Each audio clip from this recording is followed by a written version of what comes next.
I want to show you something I found tucked inside one of the oldest books ever written. Not a parable, not a metaphor. Actual foods, 12 of them, that researchers are now studying for the same biological effects that modern medicine spends billions trying to replicate. The people who wrote this book didn't have microscopes, they had observation. Centuries of it. And what they reached for, olive oil, figs, garlic, pomegranate, lines up in some very specific ways with what we now understand about how the body fights back against disease. I spent 20 years as a registered nurse. I've watched the pharmaceutical side, and I've watched the garden side. The garden side doesn't get enough credit. So today, I'm going through 12 foods you'd find referenced in biblical texts, and I'm telling you exactly what the science says they're doing inside your body, in plain English, with no fluff. Number 7 is the one that surprises people. Most of them have it in their kitchen right now and have no idea. Stay with me. Olive oil appears in Scripture more than 200 times. It was used as food, as medicine, as lamp fuel. The ancients weren't wrong to treat it as something special. What they couldn't see is what we now can, a compound called oleocanthal. In my nursing days, we had a standing joke. The Mediterranean patients always seemed to bounce back faster. There's a reason for that. Oleocanthal works on the same internal pathway as ibuprofen. Not by magic. It physically blocks the same signaling molecule that tells your body to crank up inflammation. Studies published in research on oleocanthal's anti-inflammatory properties suggest potency roughly comparable to standard doses of non-steroidal anti-inflammatory drugs. The difference is you're getting this from a tablespoon of oil, alongside dozens of other polyphenols working together. There's also a second compound, oleuropein, concentrated more in the leaf and the unrefined oil. Evidence indicates it may support healthy vessel lining function, essentially keeping the interior walls of your blood vessels from getting rough and sticky. When those walls stay smooth, blood moves the way it should. Here's how I use it. First thing, don't cook with your best bottle. High heat degrades those polyphenols. Use refined oil for the pan. Save the cold-pressed, slightly bitter, good bottle for finishing, drizzled over vegetables, over bread, over anything that's already cooked. The bitterness is the signal. Bitter means the polyphenols are still intact. If your olive oil tastes like nothing, the good compounds have already broken down, either from heat, age, or light exposure. Store it in a dark cabinet, not beside the stove. 2 to 3 tablespoons a day is what the research on Mediterranean dietary patterns points to. You don't need a supplement. You need a good bottle and a habit. Garlic has one of the longest documented medicinal histories of any plant on record. Egyptian papyri, Ayurvedic texts, ancient Greek physicians, they all reached for it. It shows up in Scripture as a food of Egypt that the Israelites specifically missed when they left. That detail tells you how central it was to daily life. The compound responsible for most of garlic's biological activity is called allicin. Here's the part most people miss. Allicin doesn't exist in a whole, uncut clove. You have to break the cell. When you crush or chop garlic, 2 things that were stored separately, an enzyme and its target, come into contact, and allicin is formed on the spot. Clinical trials on garlic supplementation suggest meaningful reductions in systolic blood pressure in participants with elevated readings.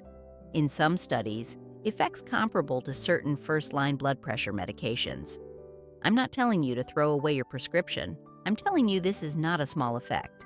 Allicin also appears to interfere with the internal signals that bad bacteria use to organize themselves into colonies. It doesn't kill them outright so much as it breaks their communication. Think of it as jamming the radio frequency they use to coordinate. Preliminary observations suggest this mechanism may be part of why garlic has shown activity against certain antibiotic-resistant strains in laboratory conditions. Rule 1. Let it rest after cutting. Give crushed or chopped garlic at least 5 minutes on the board before it hits heat, and ideally up to 10. The allicin-forming reaction peaks around that window. Drop garlic straight into hot oil the moment it's cut, and you destroy the enzyme before it can finish its work. Rule 2. Raw is more potent than cooked, but cooked is still valuable. If you can't do raw, and not everyone's stomach can, aim for adding it at the last 2 minutes of cooking, not the first. Low heat, brief exposure. 1 to 2 fresh cloves daily is what the dietary studies on cardiovascular support have used. Not a capsule, not an extract, just garlic. Crush it, wait 10 minutes, eat it. In the book of Isaiah, a fig poultice is applied to a wound, one of the most specific medicinal instructions in ancient scripture. The fig tree is also one of the most frequently mentioned plants in the entire Bible. That frequency is an accident. Figs were dietary medicine. Fresh figs contain a remarkable concentration of soluble fiber, specifically pectin. Pectin acts in the gut the way a sponge works in water. It absorbs and slows the movement of sugars through the digestive tract, which helps flatten out the sharp sugar spikes that follow a meal. For anyone managing their blood sugar responses, this is a meaningful mechanism. There's also a compound called ficin, a proteolytic enzyme found in the fig's milky sap. Evidence indicates ficin assists in protein breakdown, which partly explains its traditional use in meat tenderizing and in supporting digestion. The same mechanism that breaks down meat proteins also appears active in the digestive tract. Studies on fig leaf extracts, separate from the fruit itself, suggest potential support for healthy blood sugar regulation, attributed in part to compounds that appear to influence how cells take up sugar from the bloodstream. This research is preliminary and largely based on animal models and small human studies, but the direction is consistent. Fresh figs bruise fast. They're for eating the same day you get them. For daily use, dried figs are reliable, and the fiber is still fully intact.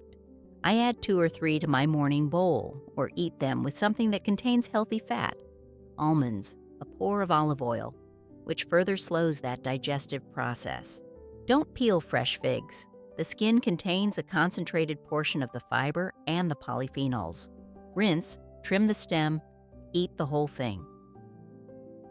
Pomegranate was stitched into the hem of the high priest's robe. It was pressed into seals and woven into architectural decoration. Across the ancient Near East, it meant life, abundance, and health. That cultural weight didn't come from nowhere. The primary active compounds in pomegranate are called punicolagens, a class of polyphenols found in extraordinarily high concentration in the rind and the juice. When your gut bacteria process punicolagens, they produce a metabolite called urolithin A. This metabolite has attracted serious research attention for its apparent role in what scientists call mitophagy, the process by which cells clean out old dysfunctional mitochondria and replace them with new ones. Think of it as a cellular maintenance crew that comes in and replaces worn-out batteries. Clinical research on pomegranate juice consumption suggests favorable changes in arterial pressure and in markers associated with cardiovascular inflammation. Evidence also indicates meaningful antioxidant activity, the internal rust prevention your blood vessel walls need. There is one practical note before you make this a daily habit. Pomegranate juice appears to interact with warfarin, the blood thinner, by affecting the enzyme that processes it, which can increase its effect and raise the risk of bleeding. It also lowers blood pressure on its own, so combining it with blood pressure medications may push levels further than intended. Evidence for interactions with cholesterol-lowering statins is less consistent. Human studies have generally not found a clinically significant effect there. If you're on warfarin or any blood pressure medications, this is a conversation to have with your pharmacist first. Fresh juice over-bottled, if you can manage it. The polyphenols in bottled juice degrade over time, and the pasteurization process has some effect on bioactive compounds. A single pomegranate juiced fresh gives you a small but concentrated serving. The arils are as good as the juice. The fiber in the aril's flesh slows absorption and extends the polyphenol exposure time in the gut.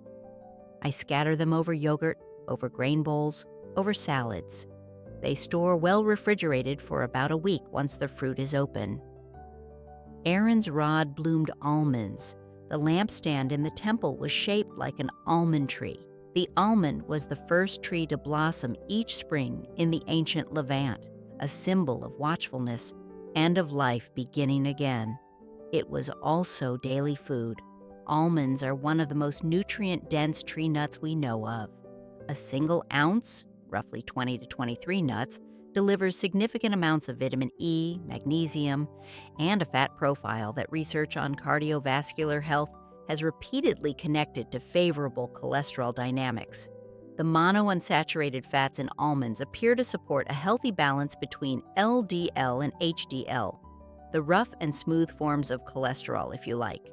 Clinical trials suggest that regular almond consumption is associated with reduced markers of cardiovascular inflammation and modest improvements in fasting blood sugar control, attributed partly to the fiber content, partly to the magnesium, and partly to how the fat and protein together slow gastric emptying. Your stomach just takes longer to process the meal, which flattens the sugar curve afterward. The vitamin E in almonds is worth noting separately. It's a fat-soluble antioxidant that works specifically inside cell membranes, the fatty layers that surround every cell in your body. Evidence indicates that adequate vitamin E status is associated with reduced cellular damage over time, particularly in tissues with high metabolic activity. Raw over roasted. High roasting temperatures affect the fat profile and degrade some of the vitamin E. If you prefer the flavor of toasted almonds, a brief dry toast in a cool pan, just enough to warm them, is a reasonable compromise. Soaking almonds overnight in water is a practice from traditional medicine that does have some rationale. It reduces phytic acid, a compound that binds to minerals and can reduce their absorption. The texture changes, and some people find them easier to digest soaked. Drain and rinse before eating. Esau sold his birthright for a bowl of lentil stew. There's something almost amusing about that from a nutritional standpoint. Lentils are among the most complete plant foods we have. High protein, high fiber, significant folate, and iron. The story used it as a symbol of short-sightedness. The food itself was anything but. Lentils have one of the lowest glycemic indices of any carbohydrate food. What that means practically is this: the same amount of carbohydrate that causes a sharp blood sugar spike from white bread causes a slow, sustained, flat response from lentils. The difference is the fiber, soluble fiber forming a physical barrier in the gut that delays digestion, and the resistant starch, which bypasses digestion entirely and feeds beneficial gut bacteria instead. Studies on regular legume consumption, and lentils specifically, suggest consistent associations with reduced cardiovascular risk markers, including improvements in LDL cholesterol and reduced systemic inflammation indicators. The mechanisms involve the fiber binding to bile acids in the gut, which forces the liver to pull more cholesterol from the bloodstream to make new bile. Your body disposes of excess cholesterol because the fiber gives it a vehicle to do so. The folate content in lentils is notable for a specific reason. Folate is required for a process called methylation, the body's mechanism for regulating gene expression, detoxification, and the conversion of a problematic compound called homocysteine. Elevated homocysteine is considered a cardiovascular risk marker. Evidence indicates that adequate dietary folate is one of the primary regulators of homocysteine levels. No soaking required for lentils. They're one of the easier legumes. Rinse, simmer in water, or stock for 20 to 30 minutes done. Red lentils cook fastest. Green and black lentils hold their shape better if you want texture. A small amount of cumin added during cooking is not just tradition. Cumin contains compounds that appear to support the same digestive processes the lentils are already activating. They work in the same direction. 2 or 3 times a week is achievable for most people, and that's consistent with the intake levels in the dietary research. Here's the one that surprised me, and I mean that. I spent 2 decades in a clinical setting, and I genuinely did not register cinnamon as anything other than a baking spice until I started reading the literature. It was prescribed in ancient Egyptian medicine. It was traded at prices comparable to gold. It's referenced in Proverbs and in the Song of Solomon as a prized aromatic. The ancients clearly understood it had a function beyond flavor. Cinnamon contains a compound called cinnamaldehyde, responsible for the flavor, and separately, a group of polyphenols that appear to have a very specific effect on how cells respond to insulin. Here's the plain language version. Your cells have a doorbell for insulin. Insulin rings the bell. The door opens, sugar enters, blood sugar comes down. Cinnamon compounds appear to make that doorbell more sensitive. The cell responds to insulin's signal more readily. Less insulin is needed to achieve the same effect. Multiple small clinical trials suggest that cinnamon supplementation, typically in the range of 1 to 3 grams per day, is associated with modest but consistent reductions in fasting blood sugar and improvements in insulin sensitivity markers. The effect is not dramatic in most individuals, but the direction is consistent across a number of studies. Evidence is based on recorded pharmacological observation and multiple clinical trials. Though larger long-term studies are still needed, there is one critical distinction you need to know: Ceylon cinnamon versus cassia cinnamon. Cassia, the cheap, common supermarket variety, contains high levels of a compound called coumarin. At regular high consumption, coumarin can stress the liver. Ceylon cinnamon, the thin, multi-layered, slightly lighter colored variety, contains substantially less coumarin. If you're using cinnamon daily in any meaningful quantity, source Ceylon. This is not a small detail. Half a teaspoon of Ceylon cinnamon stirred into morning oatmeal or yogurt is achievable and provides a dose in the range of what research has used. You can also add it to coffee. The bitter base of black coffee and the warmth of cinnamon work well together, and the combination does not appear to reduce bioavailability. If you purchase cinnamon sticks to grind fresh, which preserves more volatile compounds, store them in a sealed glass jar away from light. Ground cinnamon goes stale faster than most spices because the essential oils dissipate once the cell walls are broken. Honey is mentioned in Scripture from Genesis to Revelation, the land of milk and honey. Honey eaten directly from the comb, Jonathan strengthening himself with it in battle. In traditional medicine systems across the ancient world, Egyptian, Greek, Ayurvedic, honey was wound medicine, topically, not just internally. The antibacterial properties of honey are now well documented. The mechanism is multi-layered. Honey is low moisture, which removes the water bacteria need to survive. Its pH is mildly acidic, hostile to most pathogens. It produces small amounts of hydrogen peroxide via an enzyme from the bee, and specific varieties, Manuka honey being the most studied, contain an additional compound called methylglyoxal, which has demonstrated antibacterial activity against certain resistant organisms in laboratory conditions. Studies on honey consumption and upper respiratory symptoms suggest a modest but consistent supportive effect on cough duration and nighttime cough severity, attributed in part to its viscous coating of the throat and in part to its antimicrobial properties. Trials have included both adults and children over 12 months. That age limit matters. Honey must never be given to infants under 1 year old. It can contain spores of Clostridium botulinum, harmless to older digestive systems, but dangerous to the immature gut of an infant. The polyphenol content of raw honey, which varies significantly by floral source, includes compounds from the caffeic acid family that appear to influence inflammatory signaling pathways in a direction consistent with reduced chronic low-grade inflammation. Processed, ultra-filtered honey retains very little of this. The color, the cloudiness, the slight crystallization, these are signs of biological activity, not spoilage. Raw, local honey overprocessed. Look for cloudy, slightly crystallized, dark. Those are all indicators of higher polyphenol content and minimal processing. The more filtered and clear, the more of the biological activity has been removed. Don't put honey into boiling water or hot tea. Temperatures above about 40 degrees Celsius begin degrading the enzymes and polyphenols. Let your tea cool to warm before adding it. Not a trivial distinction if you're using it for its biological properties rather than just sweetness. Hyssop appears in some of the most ceremonially significant passages in Scripture, used in purification rituals, in the Passover marking of doorposts, and held to the lips in the crucifixion account. The plant chosen for purification ceremonies was chosen because people understood it had actual physical cleansing properties. The ritual and the practical were the same thing. Hyssop, Hyssopus officinalis, is a member of the mint family. Its essential oil is rich in a compound called pinocamphone.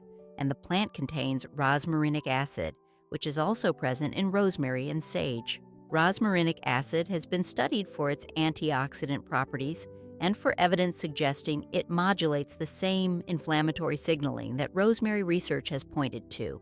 Early observations also suggest antiviral activity in laboratory models, though clinical evidence in humans is limited. As a medicinal herb, hyssop has been used historically for respiratory conditions, coughs, bronchitis, congestion. The volatile oils it releases when steeped are expectorant in action, meaning they help thin and mobilize mucus.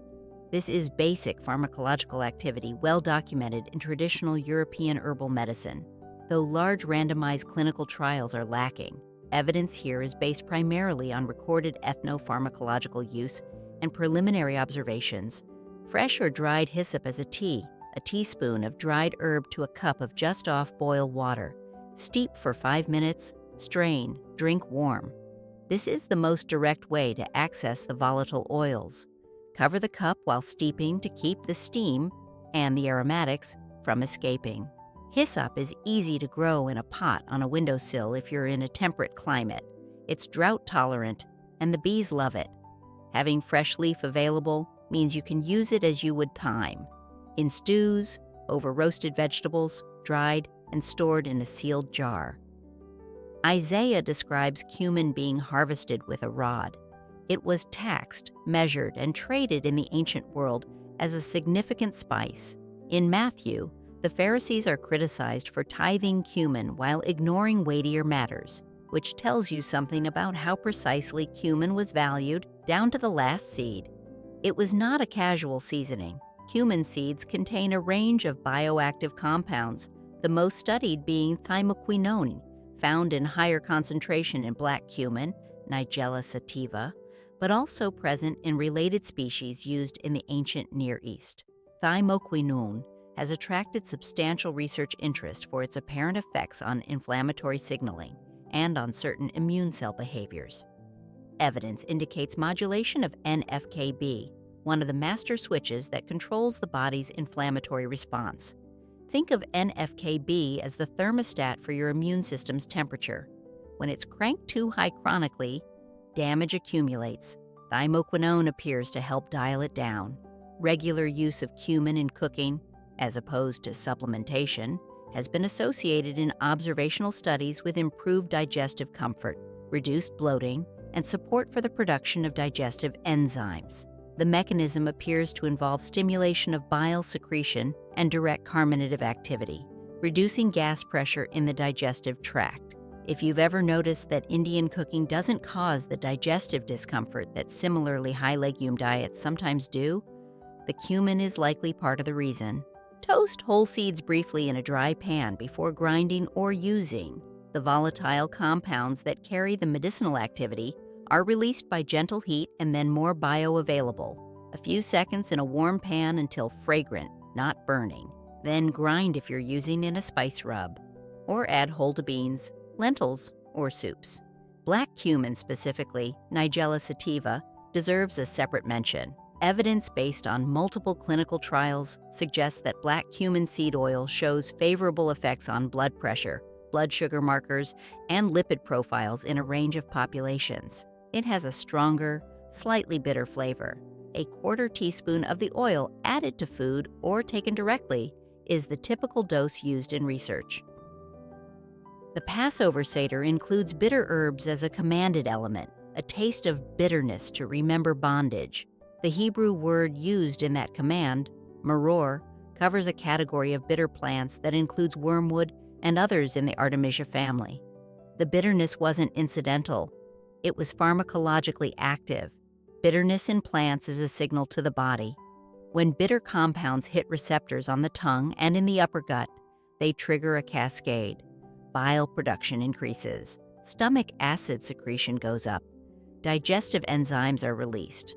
This is called the bitter reflex, and it's the biological rationale behind aperitifs, digestive bitters, and why traditional cultures the world over front-loaded bitter greens into meals. Your body reads bitterness as food incoming and prepare to digest. Artemisinin, a compound derived from a close relative, Artemisia annua, is the active ingredient in the most effective modern anti-malarial medications. This is one of the clearest examples of traditional botanical knowledge leading directly to pharmaceutical development. Evidence for wormwood's traditional use against intestinal parasites is based on recorded ethnopharmacological use across cultures and regions, and preliminary observations in parasitology research. Practical caution: wormwood contains thujone, which in high concentrations is genuinely neurotoxic. It blocks the brain's calming GABA receptors, which can cause neuronal overexcitation, muscle spasms, and at high enough doses, seizures. This is not a liver concern. It's a nervous system concern. Wormwood essential oil in particular is dangerous. Small culinary amounts as a bitter digestive addition, or using milder relatives like mugwort or the actual marer herbs of the cedar, carry a different risk profile than concentrated extracts or distilled spirits. Let the tradition guide the dose. Rather than wormwood itself, the most practical way to engage with bitter herb biology is to include bitter greens in your diet daily: dandelion leaves, radicchio, endive, arugula. These activate the same bitter receptors with a safer margin and are available in every market. The principle is the same. Bitter before or during a meal signals the body to prepare its digestive resources. The vine is the most frequently mentioned plant in the entire Bible. Vineyards, wine, grape cultivation, they appear across virtually every book. The grape was life, celebration, and sacrament. It was also, in ways the ancient world didn't have the vocabulary to describe, deeply medicinal. The compound that made red wine research famous in the 1990s is resveratrol, found in grape skins. The story turned out to be more complicated than the early headlines suggested. Bioavailability from wine is modest, and the research on resveratrol in isolation has had mixed results. The more robust story is about the total polyphenol package in dark grape products. Grape skin extracts. The skins themselves and grapeseed extract each contain different compounds that appear to work on overlapping targets. Grapeseed extract, in particular, has attracted clinical research attention for its apparent effects on blood vessel lining function. Evidence indicates that oligomeric proanthocyanidins, the primary compounds in grape seeds, support the integrity and flexibility of blood vessel walls and may support healthy circulation and reduced oxidative damage to vessel tissues. Multiple small clinical trials suggest favorable effects on blood pressure in subjects with mildly elevated readings. There is also good evidence for grape consumption supporting the diversity and health of the gut microbiome. The polyphenols in grapes are poorly absorbed in the upper gut and reach the large intestine relatively intact, where they become food for beneficial bacterial populations. The bacteria metabolize them into compounds that circulate systemically, meaning the effect of eating grapes extends well beyond the digestive tract. Eat the skins. Eat the seeds if they're small enough. The skin and seed are where the biological activity concentrates, not the flesh, which is mostly water and sugar, dark varieties over light. Concord grapes, red grapes, dark purple. The deeper the color, the higher the anthocyanin content. Grapeseed extract as a supplement is one of the more well-researched botanical supplements available, better studied than many herbs sold with larger claims. If you're looking at supplements in the polyphenol space, this one has a reasonable evidence base. Typical doses in the research range from 100 to 300 milligrams of a standardized extract. Speak with a pharmacist if you're on any blood-thinning medications, as interactions are possible. These aren't fringe remedies. They aren't folk cures dredged up from superstition. They're foods with a documented presence in one of the most influential texts in human history, and a growing body of modern research that is slowly, rigorously, explaining the mechanisms behind why those cultures reached for them. Olive oil, garlic, figs, pomegranate, almonds, lentils, cinnamon, honey, hyssop, cumin, bitter herbs, grapes. None of these require a prescription. None of them require a specialty store. They're available, they're affordable, and the research behind them is real, even if it's incomplete, even if larger studies are still needed. The approach I've taken in my own kitchen and garden for 30 years is this. You don't change everything at once. You add one thing, you notice, you keep the things that serve you. The garden is patient. If you've been using any of these already, or if one of these surprised you, I want to know which one. Drop it in the comments. The conversation in the comments section of this channel is one of the things I genuinely look forward to. If this was useful to you, subscribe. There's no algorithm trick here, just more videos on more plants, built the same way this one was, carefully, with the evidence in hand. I'll see you in the next one.